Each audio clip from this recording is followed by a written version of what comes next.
পাঠা মাংস বনালোঁ, কিমান ধুনীয়া কালাৰ হৈছে আপোনালোকে নিজে দেখিছে। আৰু কুকাৰত বনাইছোঁ মই, একদম সহজে, মানে খুব সোনকালে বনাব পাৰি, বেছি লাগি থাকিবও নালাগে। আৰু ৰাতিপুৱাই কি খালোঁ তাকে অকণমান আপোনালোকৰ আগত শ্বেয়াৰ কৰিছোঁ। ৰাতিপুৱাই খোৱাৰ পৰা উঠি গা পা ধুলোঁ, ধূপ ধূনা দি। ল'ৰা ছোৱালীয়ে চাওমিন খাওঁ বুলি ক'লে, এয়া চাওমিন বনাওঁ বুলি ঠিক কৰি লৈছোঁ। হৈয়ে গ'ল, লগতে এগ দিলোঁ, এগ চাওমিন হৈ গ'ল। আৰু সিহঁতক খুৱাই বোৱাই মই অকণমান লাল চাহ খালোঁ, খাই আৰু আকৌ কাপোৰ ধোৱাত লাগিলোঁ। আজি যিহেতু ছানডে' আৰু পৰীক্ষা হৈ আছিলে বাবে এইকেইদিন কাপোৰ ভালকৈ ধোৱা হোৱা নাছিলে।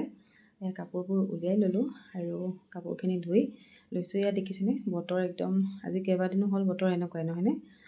আপোনালোকৰ ফালেও চাগে এনেকুৱাই। আৰু এয়া আহি পাকঘৰলৈ সোমালোঁ, পাঠা মাংস আনিলোঁ, আদা নহৰু আৰু পিঁয়াজ পেষ্ট কৰি ল'লোঁ আৰু বিলাহীও পেষ্ট কৰি ল'লোঁ।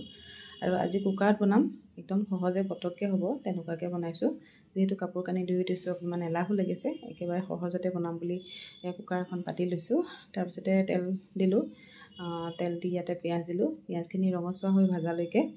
তাৰপিছতে দিলোঁ লং, ইলাচি, ডালচেনি, তেজপাত, এইখিনি দিলোঁ। দি এতিয়া মাংসখিনি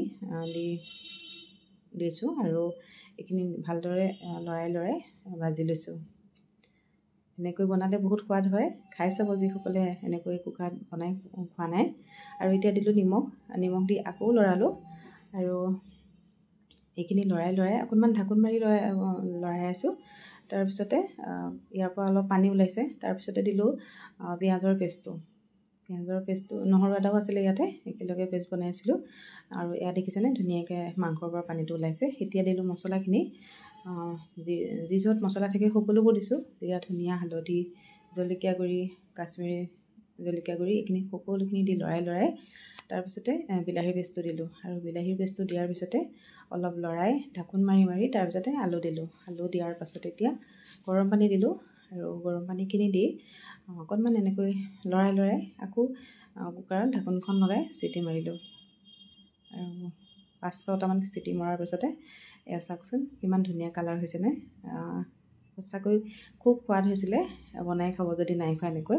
এতিয়া উতলি অহাৰ পিছতে গৰম মছলা আৰু কচুৰি মেথি দিলোঁ। তাৰপিছতে অকণমান নিমখ কম হোৱা যেন লাগিছিলে, নিমখ অকণমান দি ধনিয়া পাত দিলোঁ। আৰু ধনিয়া পাত দি এয়া মোৰ তৰকাৰী হৈয়ে গ'ল। আৰু ইমানেই সোৱাদ হৈছিলে নহয়, এবাৰ বনাই খাই চাব। তাৰপিছত কমেণ্ট কৰিব কেনেকুৱা লাগিলে। আৰু মোৰ ভিডিঅ'টো শেষলৈকে যদি চাই আছে, সকলোকে ধন্যবাদ জনাইছোঁ। আৰু নেক্সট এটা ভিডিঅ'ত লগ পোৱাৰ আশাৰে আজিলৈ আহিছোঁ। বাই।